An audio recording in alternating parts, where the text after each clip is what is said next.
Hello YouTube, it's good to see you guys again.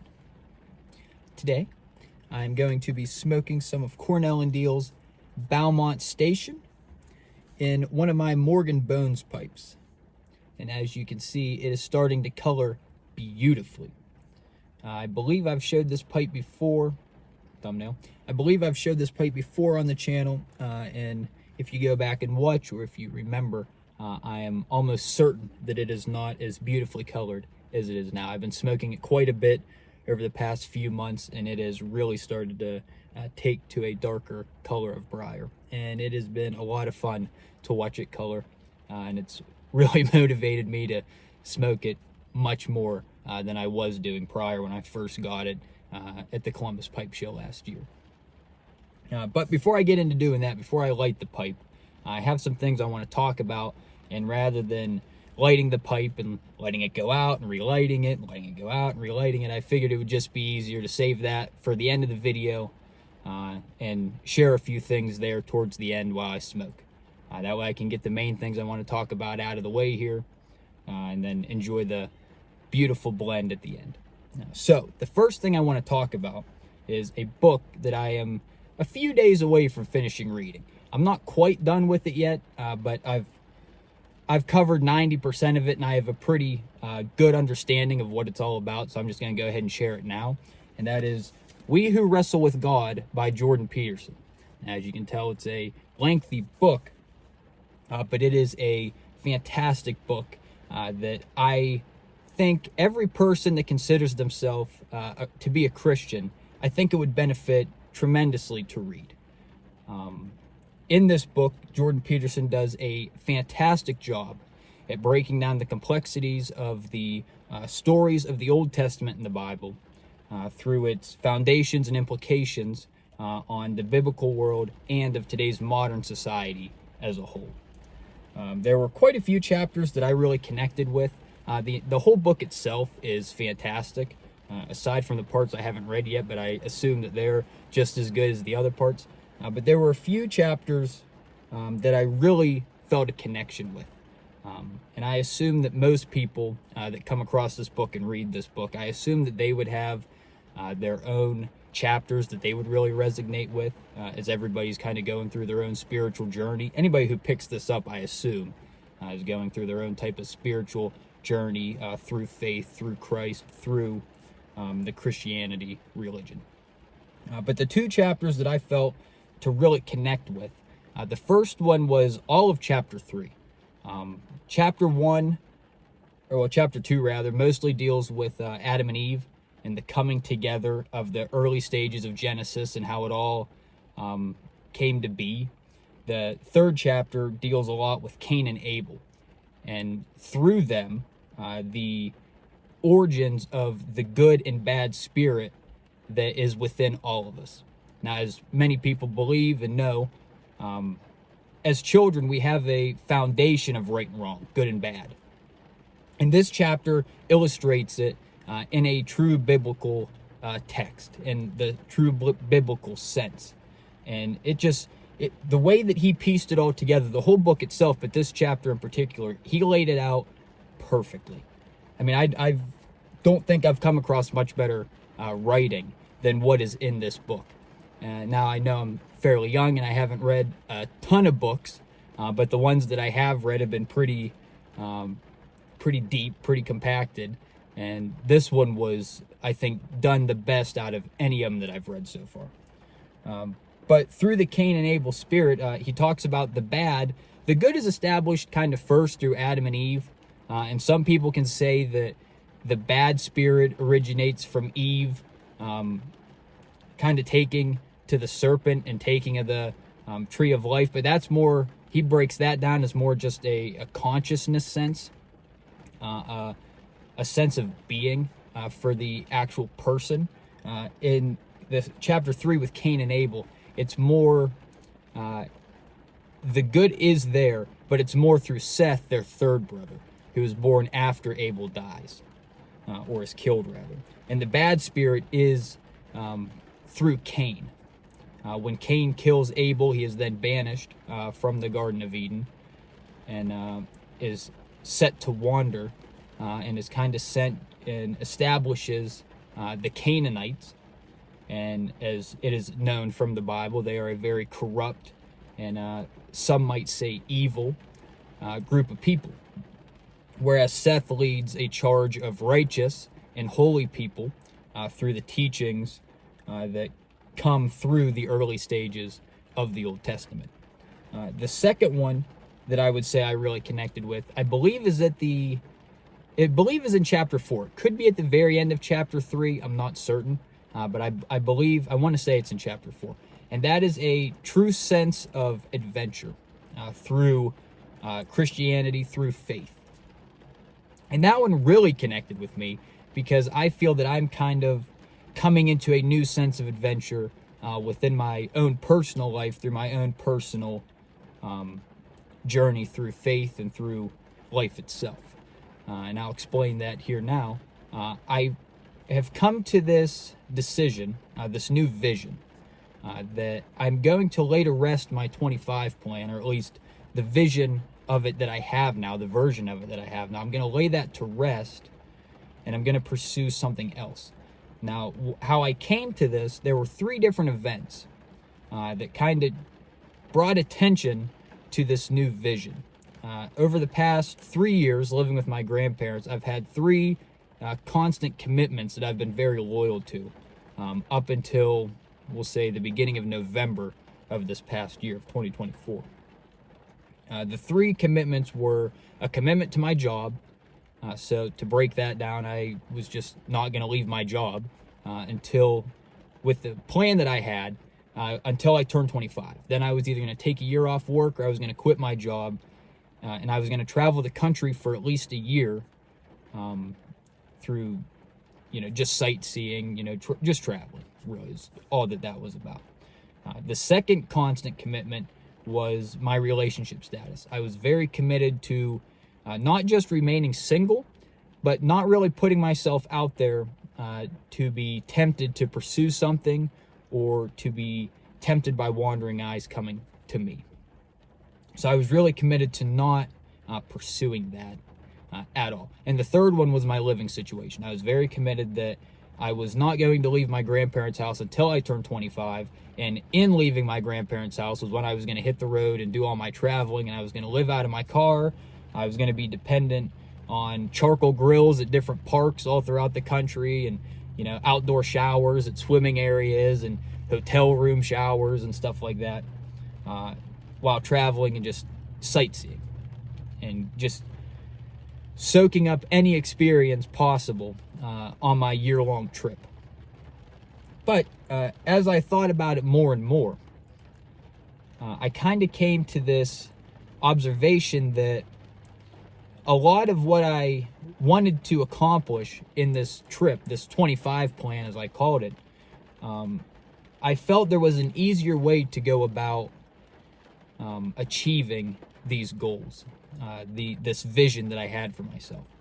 But in these 3 commitments, these 3 constant commitments, from November until about the very beginning of January, so over that 2-month span, all 3 of these commitments were put into question, which I found to be very interesting. And as each one happened, I felt something with the first one, the first event, and I'll get into it and explain that here in a minute. I felt something with that. The second one, I noticed a connection between the 2, the first event and the second event. And then the third event really just brought everything together, and I feel it opened my eyes to an alternative message that was being shown to me for me to pursue.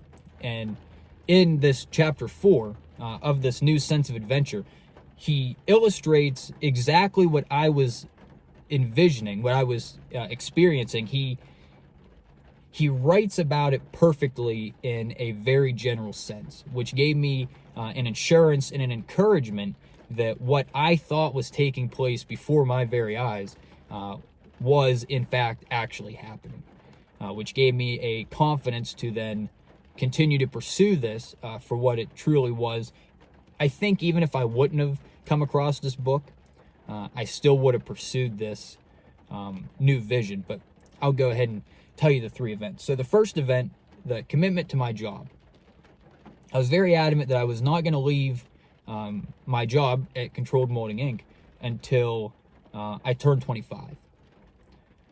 And I still have not, but in the beginning of November, I came across this this company. I had to go pick up a heating element or dryer. The heating element in our dryer went out, and I had to go pick up a part for it. And in going to pick it up, I walked into this business to get the part. And there was a lady at the front desk. And for the most part, when I'm out and about, I keep to myself quite a bit. I'm not real social. I don't really talk to people. I have a tendency that even if it's people I know, I tend to shy away from. I don't really try to engage in conversation unless they come to me first and talk to me. And I'll do a nice wave or, something. But for the most part, I like to keep away. I'm very shy in a sense, very introverted. But in going to this place, me and this lady, right away, as soon as I walked in, she asked me if I knew her. There was a sense of familiarity that we both had, but neither one of us could figure out why. And so from there, we just started talking. I got the part, and we stood there and talked for about 45 minutes, which, as I said, very shy, very introverted. That is, thinking about it now, it's hard to even believe that happened.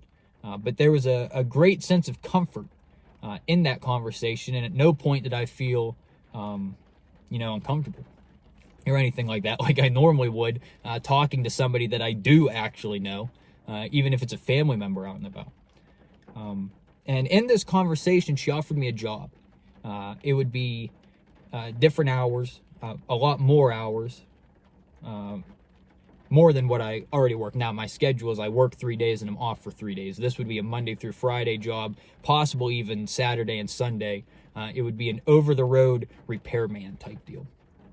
And they would pay for training. It was repair for like appliances and stuff like that, refrigerators, dryers, washers, freezers, stuff like that. And it was very intriguing to me.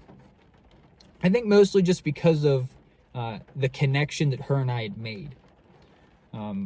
She was an older woman, so by no means was it romantic by any means. But in offering me that job, I told her I would think about it, which was very strange because I have been very committed to staying at my current job now up until this point. And upon leaving the building, as soon as I walked out and I got back in my car, I felt an excitement within myself that I didn't really know how to explain. And the only way I can really think to explain it now is there was an excitement within my soul. And now I think I can relate that to my spirit, the good spirit within me, understood that there was a message, a new calling to the sense of adventure from God and the universe surrounding. This was a natural occurring new calling, but it was the beginning of it. So at the time, I didn't know exactly what it was telling me, so I was left kind of in a state of confusion of what this meant. And I sat and thought about it for several days and ultimately decided to turn down the job offer, but I was still left confused about what exactly I felt in that moment. And then a few weeks later, so that put my job into question, which was the first commitment that is now kind of open. I'm open-minded to the idea of change to that, which, I kind of was before. That's not really that big of a change as long as the money's kind of the same or the hours are similar or something like that. That's not really a major change. People change jobs all the time. That's not really that big of a deal. A few weeks later, I came across a girl that I've known for a little while now. But we kind of bumped into each other and had a little bit of a dialogue. And after our interaction, I discovered a desire to continue to pursue that conversation, just to, expand more at a meetup, get together sometime and, just kind of talk, figure some things out together. Which put the second commitment into question, my relationship status. Now, I'm not necessarily saying so much about dating. It's more so the pursuit of something else, companionship, friendship, whatever you want to call it. I was very committed to not putting myself out there to be welcomed by new eyes, new people, etc. And this put it in question, which at the time I was, again, kind of confused about. Wasn't quite sure how to interpret this because, there have been other situations over the past 3 years that have popped up that have not led me to go this route. I've been very committed to, no, I'm hands off of this situation. But this one felt a little different. The fact that I've known this girl for some time made it even more confusing. So, long story short, we meet up. There's not really a whole lot to take away from it aside from just two people having a conversation. But after the fact, that night I was back at my house with my grandparents, but I was sitting in my rocking chair in my bedroom. I'm puffing away at my pipe, and I made a connection between the first event that happened at the beginning of November and the event now that's taking place towards the middle of December, I believe it was. And I noticed that now 2 of my commitments have been put into question. I've gone out of my way to think differently about the plan that I have set for my life in regard to my 25 plan, which is the traveling and all that. Which up to this point, I had been questioning already my commitment to my 25 plan because it kept changing. Originally, it was I was going to just hit the 30 Major League Baseball parks. I wanted to see all 30 baseball parks. Then it changed from that to some state parks and the Grand Canyon and stuff like that. And then it changed to just traveling all around the country, picking up kind of jobs here and there if I needed to, living out of my car, just traveling, living free. And each time it changed, it became less and less likely in my own mind that it was actually going to happen, but I was still anticipating it to take place. And in these 2 events, and then with the my lack of commitment, I guess you could call it, to this trip, I started to notice that I did believe that there was an alternative meaning to these 2 events. So, in this, I decided to postpone any future plans with this girl because I felt that the answer to this alternative meeting was not going to come from her. I felt that it was going to happen through some sort of other event. Something else was going to show itself to me, and I was going to be able to figure it out. And that day that I decided to postpone any further actions with the girl, I had a conversation with my grandma that started somewhere along the lines of my lack of encouragement to fulfill my 25 plan that I've created. And that led into a conversation about the possibility of me moving out prior to turning 25. Now, by no means was she trying to push me out or anything like that. It was all me just expressing my own internal conflicts in relation to these 2 events that I felt were connected. And upon that conversation, within that conversation, everything kind of came full circle, and I felt that I understood what the alternative meaning was. And the first 2 were to kind of butter me up to the idea, open my mind a bit to the change of those commitments. Now, changing of the job, like I said before, people change jobs all the time. That's not really that drastic of a change in the overall concept of human life. Relationship status, whether it's dating or just friendship, very similar. People, date all the time. People make friends all the time. That's not that drastic of a change. The third one, though, the changing of living situation, that's the biggest one. And in the scheme of my own plan, that is also the biggest one, because then I go from the luxury that I have living with my grandparents of paying a lesser rent than I would elsewhere, and having less responsibility as I would on my own financially. It really kind of closes the window on the totality of my 25 plan. So that one was the biggest change. If there was going to be one change made to my life of those three that were the most drastic, it would be a living situation. I think anybody can agree with that. So I think that it was to ease me into the idea of this concept, to take away from my 25 plan that really for like the last 2 years I've talked about quite a bit with family and friends. I haven't, in terms of saving money, I've made strides to be able to achieve this, but aside from that, I really haven't made any other advancements towards it. This spring was actually going to be when I made the true advancements towards that, getting the stuff prepped for the car, doing some car camping to figure out how I actually enjoyed sleeping in my car and stuff like that.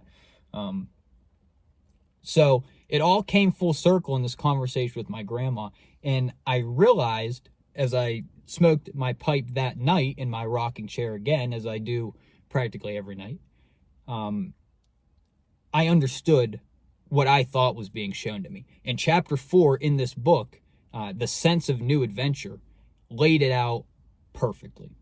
Gave me full confidence in myself for what I believed I was seeing, and a trust and faith in the universe and in the Lord himself for showing me this.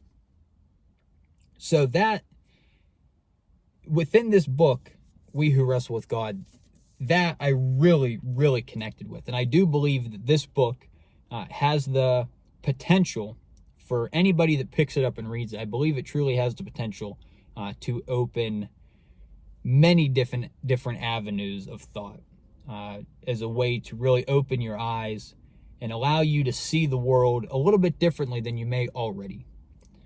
I think, like I said before, I think a lot of people struggle to grasp the deeper foundations and implications of this work. A lot of people who claim to be Christian or follow in some sort of Christian religion don't even read the Bible. They just follow along with what their pastor or their preacher or their priest says. And although you do kind of still get a sense of it, it's more of a, you're just kind of following along. You're not making your own, you're not doing your own research. You're not doing your own studying. You're not deciding for yourself what you want to believe or what you do believe through your own interpretation of the writings, of the teachings. Or if you even believe in it. You know, some people, you may read this and you may not believe any of it, and you know that may, just having an understanding of it makes all the difference in the world. And if you're not actively taking strides to understand it, how can you say that you are this or you are that? You know. But that's what I wanted to talk about. I recommend We Who Wrestle With God by Jordan Peterson. I think it is a fantastic book. Like I said, it is long. I'm listening to the audiobook version because I struggle to actually sit down and read. In fact, the only book that I can sit down and read is the Bible. That's the only one I can actually sit and follow along through. The biggest reason why I enjoy the audiobooks is because I put my headphones on, I pack a pipe, I light my pipe, and I sit there and listen to it while I smoke.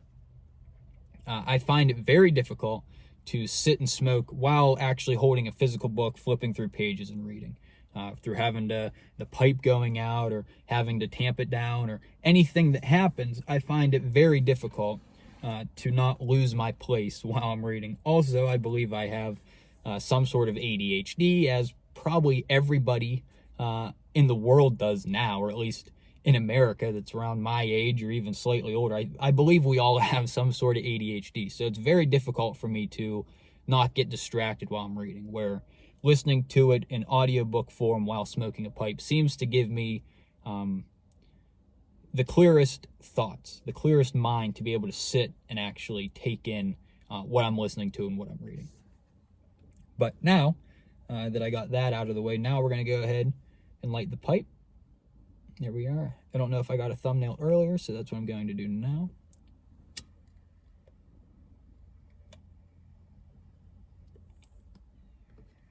So, We Who Wrestle With God by Jordan Peterson. Check it out. Now, Belmont Station, Belmont, whatever,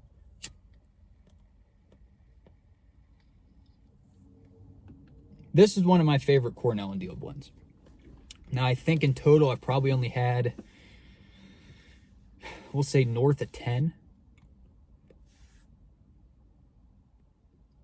different of their tobaccos. This one's one of my favorite. Now, it is a little bit stronger of a blend.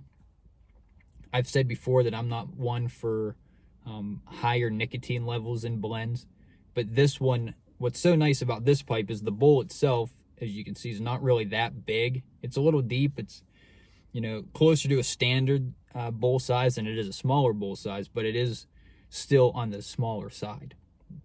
So I can load a good bit of tobacco in here and smoke it and still not get overwhelmed with a nicotine rush. Now, what I believe gives the nicotine, it says that there's some dark-fired Kentucky in this. It is Black Cavendish, Bright Virginias, Dark Burleys, and Dark-Fired Kentucky, elevated by vanilla and dark rum. Those are the flavorings. This is the only blend that I have in my cellar that contains dark-fired Kentucky, or at least to my knowledge. And you get that in the taste. Now, because this is the only one I've ever had, I'm not entirely sure what other dark-fired Kentucky blends taste like, but I get more of a cigar-like taste out of this than I do the other blends I have that don't have dark-fired Kentucky. So I assume that the change in taste that I'm picking up on is the dark-fired Kentucky, and I will say I enjoy it. What I don't like then is the nick hit. And I know the dark-fired Kentuckys tend to be a little bit stronger, which I don't like.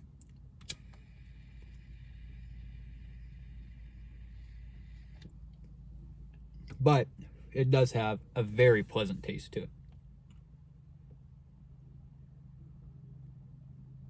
And although it's an aromatic, like I said, there's vanilla and rum, that doesn't really linger that much on the tongue. You don't really pick that up as much. So for those who don't really care so much for aromatics, I think this would be one that they would enjoy, because you don't really get that that profile, that flavoring. It's mostly just a tobacco taste. There's a little bit of like a fruity vanilla rum type taste, but it's almost not even enough to even say it's there. There is a very pleasant room note, though. So where it doesn't translate in taste, it does translate very well into aroma, and it does have a very tobacco-y smell to it as well as it burns, which I think it's just a beautiful smell. I would assume it translates as cigar wood.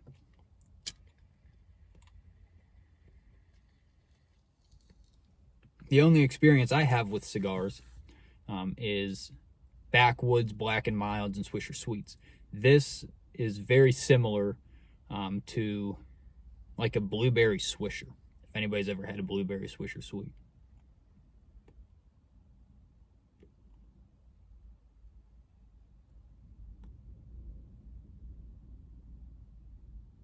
Sometimes I can do O's, sometimes I can't.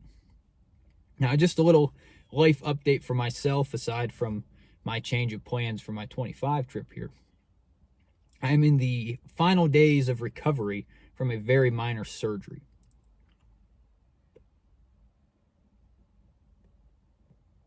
My recovery is going almost as perfect as it could, so there's no real concern there. But that's part of the reason why I haven't uploaded anything. One, I've been trying to decipher the messages that I just talked about. And also, for the last 2 weeks, I've been cooped up in the house, smoking and reading. Now, another thing I wanted to share that I didn't talk about before was I felt within the realization of the final event and the whole meaning itself of what the new vision was going to be of pursuing getting my own place. I thought that the timing of this surgery and this 2 weeks being cooped up in the house, I thought it was very interesting. I felt like there was going to be something that came within that 2 week time of me being cooped up in the house that would push me out the door, in a sense. that would kind of confirm that I would be, in fact, looking for my own place here in the springtime or summer or fall. And I thought it was going to come from my grandparents. I thought they were going to drive me nuts the whole time I was cooped up. But in fact, what it was this book. Like I said, it gave me the insurance, the encouragement to commit to this new idea now, which, again, I think it would have come naturally regardless. But through these events and through this book, it helped me get to that point. So I thought my grandparents were going to drive me nuts. And to my surprise, they didn't. It was actually kind of nice being off those 2 weeks. And just kind of, I stay to myself when I'm with them.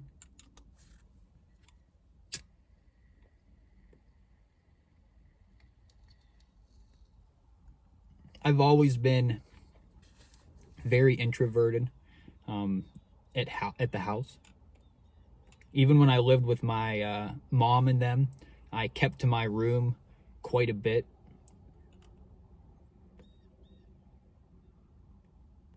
And I do the same with them. If I have something to share or need help with something, or whatever it may be, I will go to them. If they need something or have something to share with me, they'll come to me, obviously. But for the most part, I keep to myself quite a bit. And I enjoy that. I'm very much a loner in that regard. As was my dad, was the same way, and probably still is the same way to some extent. I don't live with him, so I'm not 1,000% sure, but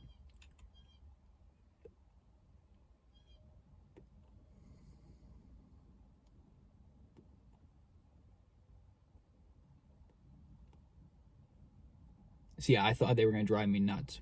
But instead, this book brought me peace.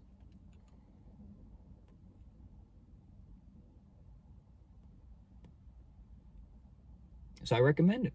I think it's a fantastic book. I think that's about it. I don't think I have much more to share, so I'm going to go ahead and wrap things up now and continue to sit here at the lake. This is the first time I've been to the lake this year. We finally have a day that's not bitter cold and miserable out. So I went for a hike today here at the lake, as I've been doing on the channel for quite a while now. And really just enjoyed the day. This is the second time I've been out of the house in about 3 weeks, so it felt good. If you read the book and you have thoughts on it, I would love to hear them. You can comment here on the video, or you can go ahead and message me on Instagram under the same name, Cross Trekking Piper. I'd love to hear your thoughts on it. Or if you don't read the book and have other thoughts that you'd like to share, leave them down below or message me on Instagram. Again, I'd love to hear from you. But other than that, like, comment, share, subscribe, do your thing. And we'll see you when we see you again. Take care.